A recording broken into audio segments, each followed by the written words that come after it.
When someone reads a translation in their head, they're either giving it a thumbs up or not.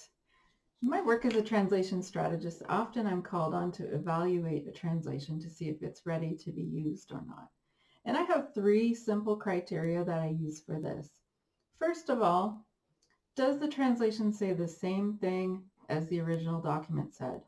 Now, I like to call this fidelity, which just means faithfulness.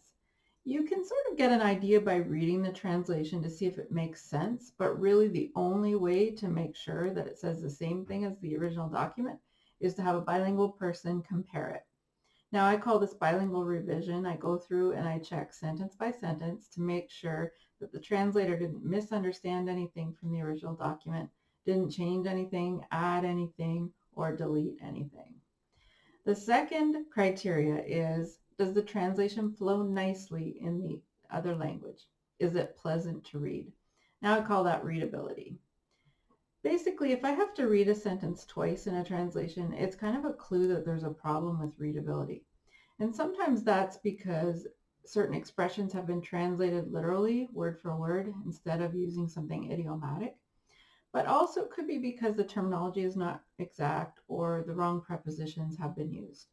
Now, the worst case scenario is when the translation sounds robotic because it was a machine that did the translation rather than a human.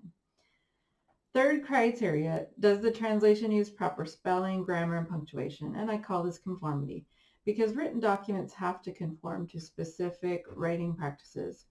And many people will just stop reading a translation if they find too many language errors.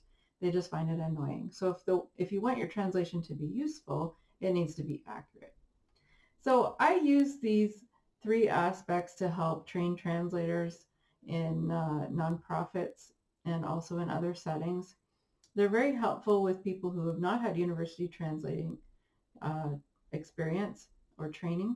But I also have started using them when I teach my translation students at Concordia University and Université de Montréal, because it's a way that they can have a simple framework to work within three things they need to watch out for. So fidelity, readability, and conformity. They work in any translation setting, nonprofit, volunteer, freelancer, university translation student, they always work. So I hope you find that helpful. Have a great day.